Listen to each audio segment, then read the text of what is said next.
All right, Allie, we are live here with another episode of Faces of First Atlanta.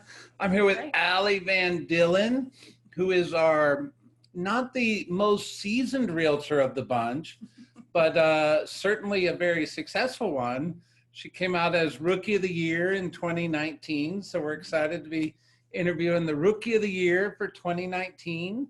Welcome. Thanks so much. Yeah. Appreciate it, Brad. So let's dive in. I mean, obviously, I want to hear about Rookie of the Year and all your business accolades and all that fun stuff. But what's kind of your story? How'd you get to real estate? Where'd you grow up and all that fun stuff? Sure. So I grew up in a small town in South Carolina, TKK on a lake just south of Charlotte. Okay. And went to Clemson. Go Okay. Tigers. Yeah. And I'm sure there's one fan out there. Oh, I'm come kidding. on. Go football. Yes. I hope they play this season. But anyway, majored in accounting at Clemson. Okay. So business background. Didn't really have an overwhelming goal, in college. Oh, I want to do this or that. Yeah. But kind of follow the money, to be honest. Okay. The internships in college, the accounting majors made a lot more. So I'm like, Okay. I'm good at that. Well, that I'll was do the goal. that. You wanted to make some good money. Yeah, it's kind of interesting, but I was also very, very good at that. With higher grades in accounting and finance, and so I thought, well, I'll go in that direction.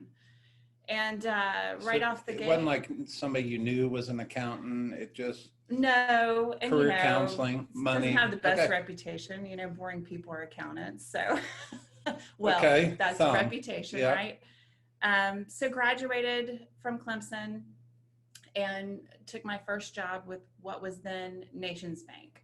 Oh yeah, I remember Nations Bank. Nations Bank back in the day, and there was a series of mergers and acquisitions, and I started out as an internal auditor, and not overwhelmingly, wildly, exciting, but I did get to see a lot of different businesses and how they worked, and I was able to travel quite a bit. I traveled internationally, and during that time, the bank was going through lots of mergers and acquisitions, and I realized I loved piecing together businesses and processes. And so it would kind of pulled the curtain back and let you see the behind the scenes of people's businesses and how it ran, right? Exactly, right. And I got into a lot of people process work and moved from internal audit to more of a consulting role.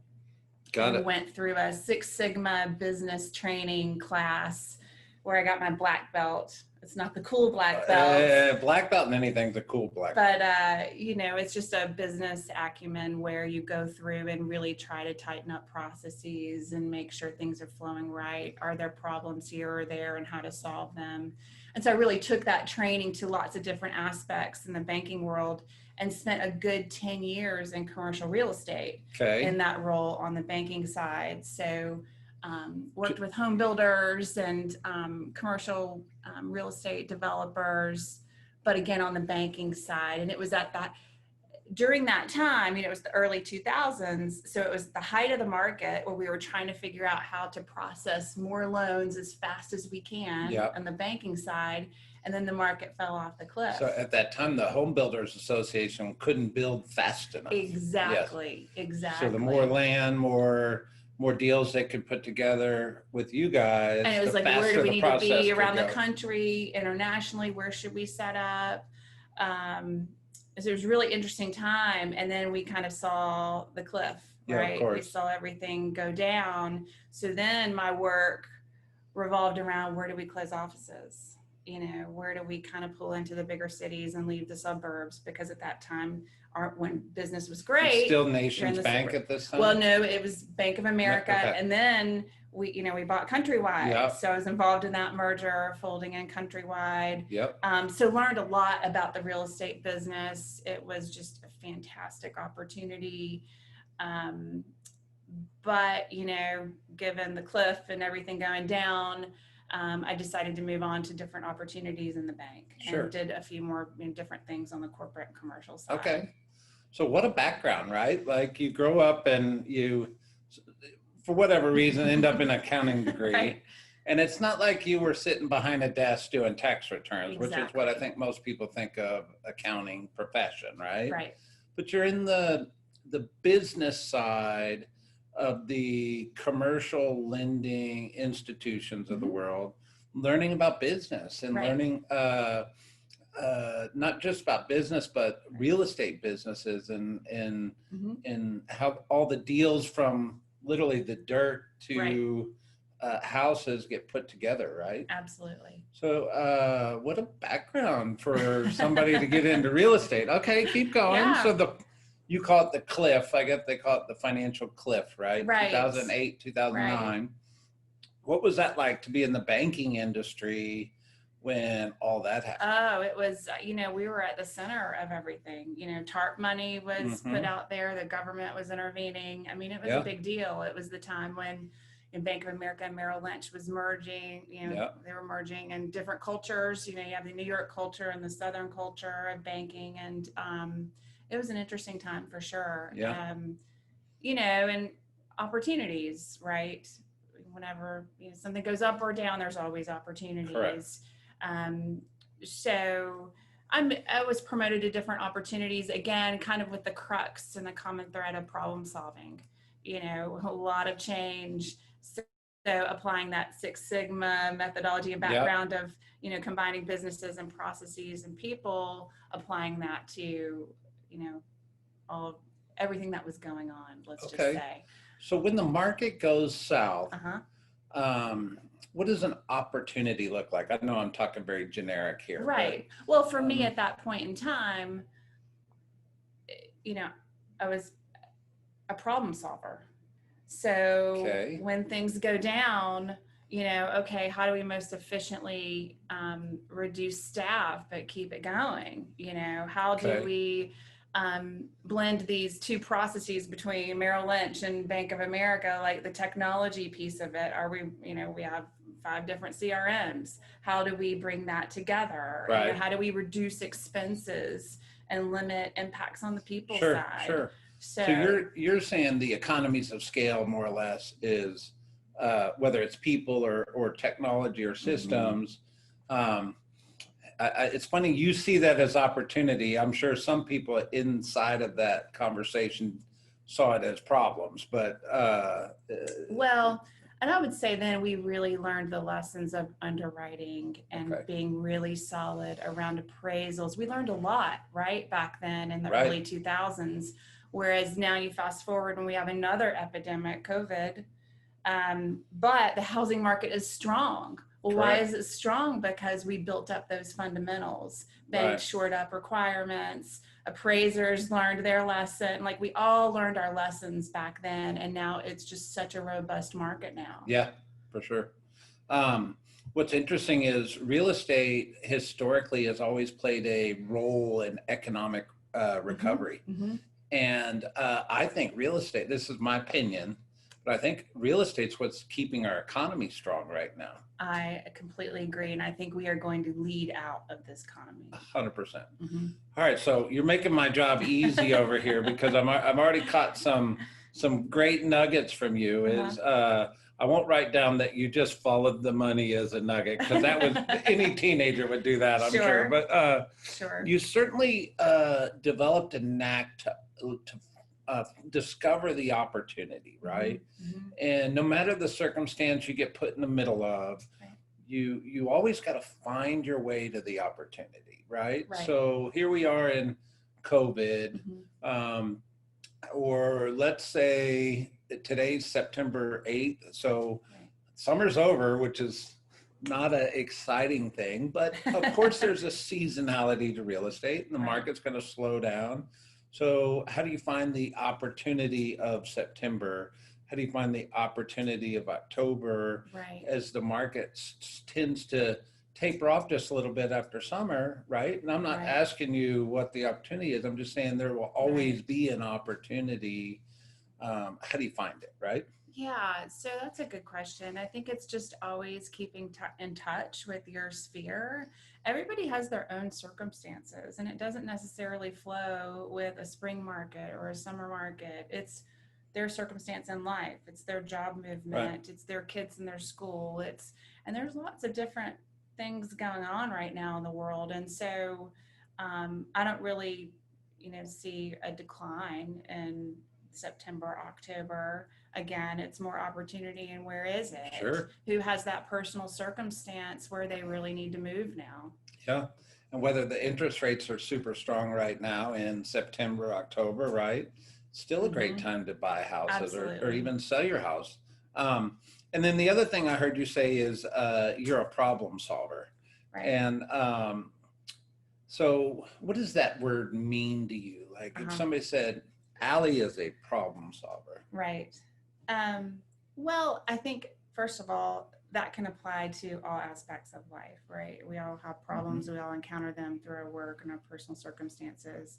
But I feel like my corporate training in that specific area really helped me kind of dissect sometimes problems can feel so overwhelming. Right. Like, where do I even start?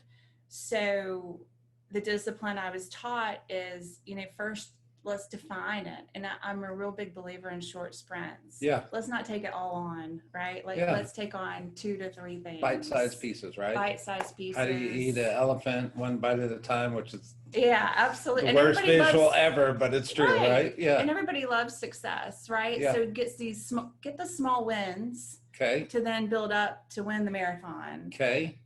I'm going to foreshadow and predict that shows up in your first year in real estate somewhere, but let's keep going. Okay. All right. Yeah. So, all right. So the financial cliff, what'd you do between after the market fell out? Oh, well, so I went on and hung in there in the banking industry for definitely a few more years. I'm 20 plus year veteran of banking. Yeah. But the travel really wore on me and our family, and so kind of took a pause and, do I really want to do this the rest of my life? I loved the people, loved the work. But it was heavy travel. So made me sort of rethink things, and a couple things came into play. I was rethinking that we were thinking about making a move, moving our kids from private school to public school for different reasons. And during that time, my sister was also very sick. So kind of all those things came together, and just it was a rough period a couple of years ago. We were buying a house, selling a house. My sister was ill. We were moving our kids to a different school. So it really makes you think through priorities and what you want to do in life. And I took that summer off and really did some reflection on what I really wanted to do, what was my passion, and what do I love. And I love helping people. I love solving problems, and I love real estate. I always have. I mean, personally, we've bought and sold real estate. We've had investment property. My husband and I love doing DIY projects and renovations, and that's truly my passion. And I spoke to a lot of mentors and people along the way. Danielle Roop, she was very instrumental for me making the move, and sat down and talked to Mike about it. And decided to make the move. Okay, so when did you do it? So I talked to Mike in August, studied in September, took and passed the exam in October of 2018. Of 2018. So more or less, so you get licensed in October 2018. Yes. So we're a month away from being licensed, just 2 years. All right. Okay. Right. So when did you sell your first house? March. Okay, so March. Almost 5 months. Yeah. Did you doubt it? No, because I knew, it was the end of October when I was full on. So really November and December, and that's holiday months, but I spent all of that time communicating and marketing to people that I'm in real estate. And that was really the one thing I did the first year is, hey, I'm in real estate. I'm in real estate. I'm in real estate. Postcards. I have a monthly newsletter, social post, and people knew me as a business person anyway. So it wasn't a huge leap, and they knew I was in commercial real estate. and they know I'm all about house, on the weekends and whatever, we've got ladders out and paint, and, it's just Something's my going personal on. Yeah. sphere knows, house and home. Sure. It's what I do, what I live. So it wasn't that hard of a switch to communicate that to people. And people just started reaching out and wanted to talk about it. And it went very well. Good. I used to tell a story about a PTA parent, right? Like, just because there was this PTA parent that was president of the PTA and everybody knew this person, they decide to get into real estate, but not everybody makes the correlation mentally that they're this real estate professional. And what I'm hearing in your story is they knew you as the house ladder, whatever you want to say, and they knew you as this banking professional. Correct. But you very purposefully communicated, hey, I'm a real estate professional. See me selling real estate. Absolutely. Right? There's an old real estate coach named a guy named Rick DeLuca. And he used to talk about marketing yourself with evidence of success. Show the people you succeeding in real estate. Yeah. And that's what I'm hearing in your story is you did that from the very beginning, right? You put yourself out there. You weren't a secret agent as we talked. No, and I don't know how people can be successful being a secret agent. It was all out there. I talk about it all the time. Not annoyingly so, but but just you're putting it out there. Putting it out there. Okay. For sure. So you sell your first house in March. Yes. All right. We got 9 more months of that year left. I really kept it simple, to be honest. I just kept communicating out, social, emails. I would have lunches, lots of lunches and coffees. I'm more of that face-to-face person, so the COVID thing hurts me on that. Yeah, okay. But you reached out to the your sphere of influence. Yes. You put yourself in front of them. You showed them you selling real estate. Yes. But you worked the relationships. Absolutely, absolutely. And I'm a belly-to-belly kind of person. I like the face-to-face, and I did a lot of that. We have lots of friends, and we've thrown lots of parties. And I in November threw a big football party. Invited friends, clients, neighbors. I don't like to segregate different people. I just invite everybody that I love to our parties. And it's always a great hit. And I always find it amazing how many people have different connections and know each other that you didn't know each other. You're the connector. I love connecting people and ideas. So you put all these people together and real estate happens. Yeah, absolutely.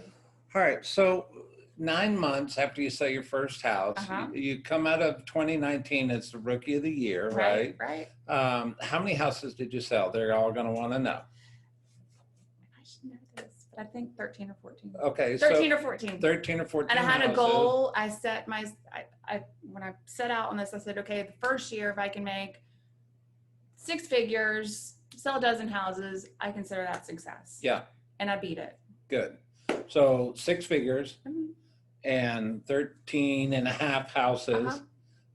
Your first year. Congratulations. Thank you very much. I think, the cool thing about the Rookie of the Year award, and we were joking before the camera turned on, you're like, I don't like the word rookie, but it's too old for rookie. It's the one award you only have an opportunity to win one time. Yeah. Everything else you can win multiple years, but you only get one shot at the Rookie of the Year. So that's a big accomplishment. So it's congratulations. Big So honor. Thank you. COVID happens. How did it change your business? So I had a couple terminations, a couple big deals. People got cold feet. It happened, right at the cusp of everything. I did sell a listing during COVID, so it was kind of a mixed bag. Had some that went down, some that closed. Harrowing time for sure. Yeah. And showing houses and gloves and masks, and we're still doing that. And people are getting more comfortable with that idea. Your marketing efforts, you're still putting yourself out there social media wise, right? Correct. Obviously, you're not necessarily doing events. Right. Are you still meeting people? Are you talking to them on Zoom, phone calls? What's that look like? To be honest, not a lot in person. Okay. Some phone calls, emails, text, I'll still Okay. get emails, from newsletters. Oh yeah, I forgot, I meant to ask you about this, but I got Right. your newsletter, which is, you don't think an email newsletter will do very much, but it actually does. If somebody's thinking about real estate, either a question about their house or they want to put it on the market, Sure. it does trigger. Again, it's just all about, it's a trigger, and it's about real estate alley or real estate in your name. Like, Yep. If you can just kind of have that association with anytime your friends or sphere thinks of real estate and they think of you, that's success. Yeah. I think the auto industry's figured this out over the years, right? Like, you buy a car and they know you're not going to turn around and buy a car 3 months later, yet you're on their email drip. Right. But 2 years later, when you decide you want to buy that car, all of a sudden you open the email. But you also had seen that car brand every month showing up in your email, and it just has this slight little subliminal marketing message to it. Well, you have to remind people 8 times over before they remember it the first time. It's just human nature and the barrage of emails you get every day. So, all right. So are you having a good 2020, or are we looking forward to 2021? It's okay. I think I'm on track to beat last year. Good. And that's always what I want to do, is just improve. Every deal is different. Certainly this year has brought its challenges. It's to all of us, right? And, but just keep heads down, and I still love it. I think we're so fortunate we get to sell the best product in the world. Yeah. I mean, it's where people live. And now even more so, because everybody's hunkered down and they're really appreciating, or maybe not appreciating, where they live. I think they're appreciating it more, and if they're not, they're calling you. They're calling you, hey, I need a bigger yard. Yes. I need a pool. I think we all have just all of a sudden looked at our house in a whole different way over the last 6 months. So hearing your own story, what do you think are your habits of success? Or if you were given advice to somebody and said, these are the 2 or 3 things that I would absolutely do again or continue to do, and maybe this is the one thing I wouldn't do if I did it again. Okay. So number one, it's just pretty broad, but I would just really know who you are and leverage your strengths. Okay. Okay. So be introspective, understand yourself, and then leverage who you are. Leverage who you are 100%. Be consistent. Okay. In what you do. Don't overwhelm with 10 different things you want to do that year in your marketing plan. Right. Do 3. Do 3. Be consistent. Keep it simple. Build relationships. I know everybody likes to text and email, but a phone call goes a long way because it's different. It sets you apart. And if we can get through COVID and people feel safe, and lunches are feeling a little better now with shields up and outside dining, but if you can do that face to face safely, I think that's key and sets you apart. Sure. What I wouldn't do, don't be the secret agent. Don't be afraid to share. Don't be afraid, even if you don't have a deal or a client or a success story. Talk about renovating your home and what's the best ROI. Right. Talk about, educate your audience about real estate. You're an expert now. You're a licensed real estate professional. The state gave you a license saying you're an expert. You have something to offer. Everybody has something to offer. Figure out what that is and do it. So I'm just going to ask you specific for a minute. You get licensed in October, and you said you started putting yourself out there in November and December. What were you putting out there? So what I did, and we moved right around the same time too, right? So the first thing I did is I sent out a mass moving card. Okay. Okay, we've moved. And by the way, I love it. joined Keller Williams First Atlanta and my business card. Oh, I love it. Okay. So that was kind of the first barrage that went out to over 400 people. Got it. Then I followed up that very next month, starting my monthly newsletter with that same sphere Okay. and audience. And then it was just continuing my relationships, as always, with my friends and colleagues and LinkedIn. Yeah. I mean, the power of LinkedIn. I got a deal this year from a past colleague at Bank of America who I haven't talked to in years. Right. But he remembered me as a professional and he knew I would do a good job for him. I love it. So just, be consistent. And so that's really all I did was I just kept up my relationships that I've built over 20 plus years. Yeah. Professionally, personally, and just hit it. I'm really not a cold caller. But it's great, when somebody comes out of the woodwork that I don't know. Sure. I find delight in that. But I really try to target and zone in on who I know. I love it. So if I were to meet you 5 years from now, or maybe I should ask the question this way. So the first goal was make $100,000 a year and sell 12 houses, right? Mm-hmm. Where are you going? Where do you want to take this career? Oh, I like short sprints. Yes. Okay. What's the next short sprint? And then what's the one after that? Yeah. So I want to keep improving, obviously. I don't know. I always love process in real estate. So I don't know. I don't know where that takes me. Okay. But I love kind of putting things together. So I would, maybe look at different aspects of real estate. Okay. Not quite sure. Got it. So have you read the Millionaire Real Estate Agent book? Yes. Okay. So is that some of the roadmap that you're following? Yes. Okay. How so? Just the consistency. And, at this point, I don't want to build a team. I've spent years managing teams. Yeah. I want to do something a little different, and it is You're kind of building a practice. Yeah. Building a practice for sure. So, and I came to Keller because I love Gary Keller's priorities. He's a believer and, it's faith, family, then work. And that's really, kind of how I try to live my life. We all try, right? Yeah. Well, I think there's a book called Halftime written by a guy named Bob Buford that talks about how we spend the first half of our life striving for success, and then we find ourselves spending the second half of our life striving for significance. And that doesn't mean we give up on wanting to be successful. It just means our priorities tend to shift halfway through life.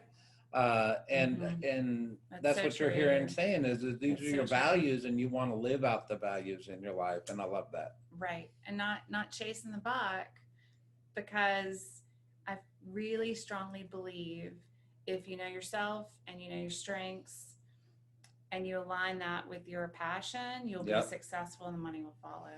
Now your 18-year-old self going to Clemson. No, I'm kidding. Right. Yeah. I could tell her a thing or two, Of course. but that's okay. I don't regret anything. That was the journey, right? That was the journey. All right. So here's my question I'd like to ask you to wrap us up is if you were going to write a book or give us a TED Talk, right, what would your subject be about? Leverage your strengths to success. Leverage your strengths to success. What's the tagline under that? What's it mean? Forget about your weaknesses. Okay. I mean, I just feel like, in school, for example, say you have, all A's and an F. Your mom's like, what is going on with that F? I mean, we'll say a D because you never want to fail anything. Yeah. You need to say that D focus on that. Math. You need to shore that up. Focus, hey, you have all these A's. Yeah. You have God-given talents and strengths.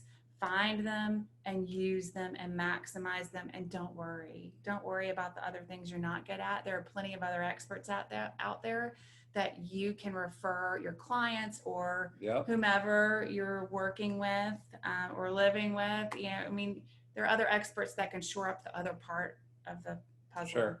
Later on, right? Later on. There you go. Yeah. Allie, thank you so much for being with Thank us you, for Brett. Faces Thanks, First everybody. Atlanta. I hope everybody got something great out of it. Thank you.